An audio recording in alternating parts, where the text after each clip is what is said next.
क्या बने? लिक्विड। तो किसमें लय हुआ? पृथ्वी का लय किसमें हुआ? जल में। हाँ? जल का लय किसमें हुआ? गैस का, वायु। जल का लय वायु। अग्नि में। जल लिक्विड है, उसको अग्नि का स्पर्श हो करके वायु होता है, इसीलिए पहले अग्नि में अग्नि होता में है। होता है। अग्नि का लय होता है वायु में, वायु का लय होता है आकाश में। वायु भी गैस, कितना खतरनाक गैस हो, लेकिन आपने क्या करते हैं भाई, खिड़की दरवाज़ा खोल दो, स्पेस ज़्यादा हो जाएगा तो उसमें लय हो जाएगा, फिर आगे जा कर के वो वायु मिलेगा नहीं, बराबर। वायु भी उसमें हो जाता है, लय हो जाता है। आकाश का लय किस में होता है ये मालूम नहीं है। स्पेस का लय किस में होता है? ये भी एक महान कारण है ना, स्पेस भी। स्पेस का लय होता है महत्तत्व में, उसको बोलते हैं महत्तत्व। महत्तत्व किसको बोलते हैं? उसका अनुभव हम रोज करते हैं। महत्तत्व जैसे हम नींद में से उठे, बराबर, नींद में से उठते हैं हम, और जैसे अभी उठे, जैसे चेतना आई हमारी, और दूसरी क्षण अपने शरीर का भान हो जाता है कि मैं वत्सल हूँ। लेकिन मैं वत्सल हूँ उससे पहले मैं हूँ ऐसा होता है, लेकिन वो एक क्षण होता है तो उसका हमको ज़्यादा अनुभव नहीं रहता है, दूसरे ही क्षण वत्सल साथ में आ जाता है, बराबर। तो पहला होना होता है, फिर मैं होना होता है, बराबर। तो जो पहला होने की घड़ी है ना, उस अवस्था को बोलते हैं महत्तत्व। तो आकाश का लय किसमें होता है? उस महत्तत्व में। महत्तत्व का लय किसमें होता है? प्रकृति में। ये समस्त प्रकृति है ना, वो प्रकृति किसको बोलते हैं? अब गीता जी में पढ़े न, भूमि रापो नलो वायु खम मनो बुद्धिरेव च अहंकार इति यम में भिन्ना प्रकृति रष्टदा। भूमि એટલે પૃથ્વી, આપો એટલે જલ, ભૂમિ રાપો, નલો અનલ એટલે અગ્નિ, ભૂમિ રાપો નલો वायु, खम मतलब आकाश। आप 5 भूत हो गए, और भूमि रापो नलो वायु खम मनो, मनो बुद्धि रेवच, मन और बुद्धि और अहंकार, 8 मिले तो हो गया अष्टधा प्रकृति, उसको बोलते हैं प्रकृति। ये महत्तत्व का लय जो होने का भाव है, उसका लय किसमें होता है? प्रकृति में, बराबर। और इस प्रकृति का भी जो नियंता है, प्रकृति त्रिगुणमयी होकर के अष्ट प्रकार से होकर के ये सारे विश्व में सब अपना अपना काम कर रहे हैं, जड़ भी ये सबका नियंता है, ये प्रकृति कर रहे। प्रकृति का जो नियंता है वो कौन है? वो शुद्ध ब्रह्म है, उसको बोलते हैं शुद्ध ब्रह्म, पर ब्रह्म बोलते हैं।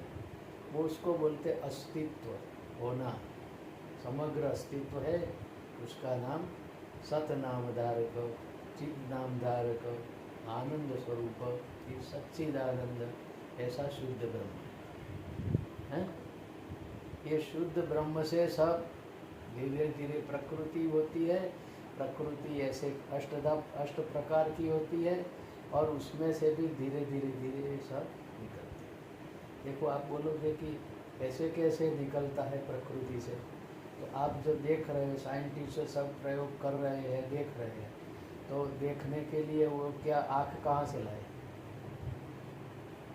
शरीर में। सूंघने के लिए नाक कहाँ से लाए? सुनने के लिए कान कहाँ से लाए? हैं? देखने के लिए रूप, रूप रस गंध शब्द स्पर्श, शब्द रूप रस गंध स्पर्श, 5 ही प्रकार का विषय है, बराबर। तो विषय बाहर में है पहले से, हम नहीं थे तो भी थे जगत में, ये 5 प्रकार के विषय थे, आज भी है, हम नहीं रहेंगे तो भी रहेंगे। पर हम शरीर लेके आए तो 5 को ग्रहण करने की इंद्रिया शरीर में हमारे है, तो वो किसने बनाया? हमने बनाया? प्रकृति ने बनाया। ग्रहण करने के लिए बाहर विषय बनाए, शरीर को ग्रहण करने के लिए इंद्रिय बनाया, और उसका अनुभव करने के लिए मन बुद्धि दी, है ना? है कि नहीं है? हाँ, देखो हम खा लिया दूध पाक पूरी, हैं, बढ़िया से खा लिया, हैं, अब अंदर में गया ये हमको मालूम है, तुम हम जानते हैं कि भाई इसमें अभी जठर में है, आंत में जाएगा, फिर आगे जाएगा, उसकी क्या प्रोसीजर होगी ये हमको मालूम है। अंदर में से कितना कितना कितना प्रमाण में कौन सा एसिड डालेंगे पचाने के लिए, वो हमको मालूम है। वो अंदर में हो रहा है ना, हाँ? जितना जरूरी होगा ऐसा एसिड इसमें डाला जाएगा, उतना मंथन किया जाएगा, मंथन के बाद में उसकी एनर्जी को अलग किया जाएगा, सेल्स को अलग किया जाएगा, फिर उसको कहाँ पहुँचाना है, क्या कमी है, यहाँ घाव हुआ है तो इसको भरना है, तो इसको चमड़ी में बनाना है? दूसरी जगह क्या ज़रूरत है तो वहाँ पहुँचाना है? पूरी बॉडी में पहुँचाता है। तो हमको तो मालूम ही नहीं है कार्य हो रहा है तो उसका नियंता कौन? कोई भी कार्य हो रहा है तो उसका है, उसका डायरेक्शन करने वाला तो होगा ना, है? तो कौन? हमको तो मालूम ही नहीं है पहले, है? तो कौन करता है? वो प्रकृति करती है, और प्रकृति का अध्यक्ष है। मया अध्यक्षेण सूयते प्रकृते सचराचरम, मेरी अध्यक्षता में ये समस्त प्रकृति काम कर रही है। मेरी बॉडी का ही हमको मालूम नहीं, लेकिन ये कितने सब प्राणियों की है, कितने ग्रह नक्षत्र आदि, कितना लोकांतर का, ये सब का नियंता प्रकृति है। प्रकृति का नियंता जो अध्यक्ष है वो शुद्ध ब्रह्म है। शुद्ध ब्रह्म स्वरूप के हुए, स्वरूप नहीं हुए, ये ही समस्त में है। स्वरूप कैसा हो मैंने नहीं समझाया। प्रकृति जो करती है उसका नियंता, मतलब वो अस्तित्व ही है, जो भी है वो अस्तित्व, मूल अस्तित्व है, उसको ही ब्रह्म कहते हैं। अपनी दृष्टि में अस्तित्व अनस्तित्व है, एक चीज है एक चीज नहीं है, ऐसा हमारी दृष्टि में है। जो है उसमें भी वो है, नहीं है जहाँ उसका अभाव है वहाँ भी उसका अभाव तो है ना, अभाव का भी तो अस्तित्व है ना, अनस्तित्व का भी तो अस्तित्व नहीं, खालीपन है, खालीपन का तो अस्तित्व है ना, वो है। समझ में आया? हाँ, तो ये उसी को परब्रह्म बोलते हैं। वो कैसा है? सदरूप है। सदरूप मतलब तीनों काल में रहने वाला, कोई काल में उसका कुछ भी होता नहीं है, नाश तो नहीं होता है, लेकिन उसमें कुछ भी विकार भी नहीं आता है, उसका कोई परिवर्तन होता नहीं है, अनचेंजेबल है, उसको ब्रह्म बोलते हैं। जैसे हमारा वास्तव में स्वरूप वही है, हम अनचेंजेबल है, लेकिन ये चेंजेबल कौन है? बॉडी के अंदर में बैठे हैं, और उसके साथ में एक रूपता होने से हम समझ रहे हैं कि हम चेंजेबल हैं। वास्तव में हमारा स्वरूप भी चेंजेबल है। अच्छा, अणु के पीछे में जाओ, फिजिक्स पढ़ रहे हो, अणु के पीछे में जाओ, अणु के अंदर में परमाणु होंगे, क्वार्क्स और इलेक्ट्रॉन, बराबर। उसके भीतर में क्या होगा? इलेक्ट्रॉन, प्रोटॉन, न्यूट्रॉन होंगे। न्यूक्लियर मॉडल आप पढ़ते हो? प्रोटॉन न्यूट्रॉन आजू बाजू में इलेक्ट्रॉन, प्रोटॉन न्यूट्रॉन ની અંદર એક ક્વાર્ક્સ આવે, ક્વાર્ક્સ છેલ્લું કહેવાય, એના મૂળ न्यूट्रॉन के जो सेंटर में होता है, न्यूट्रॉन प्रोटॉन બંને સેન્ટરમાં હોય, बराबर। इलेक्ट्रॉन आजू बाजू है। हाँ, इलेक्ट्रॉन बाहर में होता है। अब मान लो, चलो इलेक्ट्रॉन आ ले, परमाणु बम का उसका विस्फोट होता है। परमाणु बम मतलब परमाणु का विस्फोट करना। परमाणु कितना है आँख से देख नहीं सकते, अणु को नहीं देख सकते, तो परमाणु को कहना, उसका विस्फोट करना, उसको तोड़ना। अब वो इतना छोटा टूटे और इतना बड़ा विश्व, इतने बड़ी एनर्जी का स्रोत, उसमें कहाँ से आ जाओ? પોટેન્શિયલ એનું બહુ વધારે છે ફ્યુઝન કરીએ એટલે नहीं, ये कारण नहीं है। આવ્યું ક્યાંથી એમ? छोटा है तो इसके आयु अंदर में क्या है? इतनी एनर्जी कहाँ से आवे? हैं? छोटे में छोटे हिस्सा है, उसमें इतनी एनर्जी है, तो बाकी ये सब जो बड़ा ही है ना, उसके भीतर में कितनी एनर्जी हुई? इतनी एनर्जी का स्रोत हुआ पूरा जगत, हैं? कितनी भरपूर एनर्जी हो ना। टोटल खाली एनर्जी का ऐसे ऐड करके लिस्ट बनाओ तो कितनी बहुत बड़ी एनर्जी है। वो मूल एनर्जी का स्रोत है वो पर ब्रह्म है। उसके द्वारा ही समझ में आता है। शरीर जो अभी शरीर है वो माँ बाप के शरीर के द्वारा शरीर उत्पन्न हुआ। माँ बाप के द्वारा शरीर की उत्पत्ति होती है, लेकिन जीव की उत्पत्ति नहीं होती। जीव तो पहले से है। वो ये जो फिजिकली है उससे वो अलग चीज़ है, उसके साथ में है, लेकिन वो उससे अलग चीज़ है। इसीलिए ये जड़ है, ये चेतन है। उसके अंदर में फीलिंग्स, अनुभव करना और फीलिंग्स करवाना, अनुभव करवाना, बराबर, और उसकी स्मृति कि मुझे अनुभव हो रहा है, उसका ज्ञान होना, ये तीन चीज़ होती है। उसको बोलते हैं चेतन। है?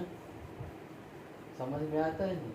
अनुभव करना, अनुभव करवाना, अनुभव हो रहा है उसका ज्ञान रखना, ये तीन चीज़ जिसके भीतर में हो उसको बोलते हैं जीव, इसे चेतन बोलते हैं। ये चीज़ नहीं हो उसको बोलते हैं जड़। ये फीलिंग इसको होती है, नहीं होती है, ये नहीं करवाता है, ना इसको इसका ज्ञान होता है, बराबर। शरीर हम फीलिंग नहीं करता है, शरीर द्वारा हम फीलिंग करते हैं, हम इससे अलग है, समझे? वो उसको बोलते हैं सदरूपता, चिद्रूपता, ज्ञान रूपता, ज्ञान स्वरूपता, उसी को बोलते हैं। टोटल मिलाकर के उसको बोलते हैं ब्रह्म। एक शब्द दिया हम उसको जानने के लिए, ये महान ऊर्जा स्रोत है ना, उसको सिंबल में जानने के लिए, उसको लक्ष्य करने के लिए कुछ तो करना पड़ेगा ना, तो उसको हमने कहा ब्रह्म। वो कैसा है? पूर्णमदः पूर्णमिदं पूर्णात् पूर्णमुदच्यते पूर्णस्य पूर्णमादाय पूर्णमेवावशिष्यते। हैं? तुम्हारा जन्म हुआ तो अजीत सिंह में से कोई कम हो गया जीव, और मीनाबेन में से जीव कम हो गया? नहीं हुआ ना। तुम्हारे बच्चे होंगे तो तुम्हारे में से कोई जीव कम हो जाएगा? ये पूर्ण ही था, पूर्ण में से पूर्ण जाता है, जाता भी पूर्ण है और पूर्ण का पूर्ण ही रहता है। इसीलिए उसको बोलते हैं पूर्ण ब्रह्म। हाँ? पूर्णस्य पूर्णमादाय पूर्णमेव अवशिष्यते। पूरा में से पूरा जाता है, थोड़ा जाता है ऐसा नहीं है, हैं? एक पैकेट लाए होंगे तो आधा पेड़ा तुमको देंगे, आधा हम खाएंगे, आधा आधा उसमें करेंगे, समझे? लेकिन जीव तो पूरा जाएगा ना, हैं? अब पूरा जाएगा तो क्या उसमें खत्म हो गया? नहीं, वो भी पूर्ण ही रहता है। तो ये जो आने जाता कहीं है ही नहीं वास्तव में, वो पूर्ण स्वरूप ही है। उसी को बोलते हैं परम ब्रह्म। हैं? वही लोग किसी से भी अलग नहीं है।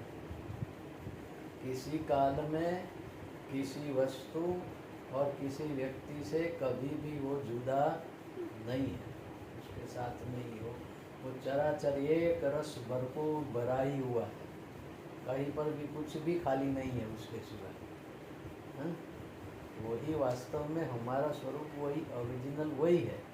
हम इसमें बैठ कर के ये शरीर को हम समझ रहे हैं। तो આપણે એ જે વિચારીએ હાલ કે અહીંયા હું વિચારું કે હું છું, તો આ કોઈ મરી જાય, કોઈ માણસ આફ્ટર ડેથ, તો એના પછી એને એવું કેમ હું છું એ વાળું ક્યાં જાય?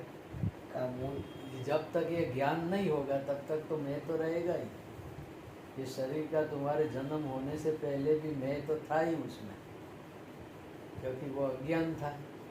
जब तक ये जो पूर्ण ब्रह्म है उसके साथ में तुम्हारी निश्चित एकरूपता नहीं होगी कि मैं मेरा वही स्वरूप है, तभी ये ज्ञान द्वारा ही ये होता है। जब तक ऐसा मुक्त स्वरूप नहीं होगा, एक रूपता का निश्चय नहीं होगा, तब तक मैं तो रहेगा ही। हाँ, तो वो सूक्ष्म स्वरूप से, जैसे तुम स्वप्न में जाते हो तो शरीर तो यहाँ पड़ा रहता है,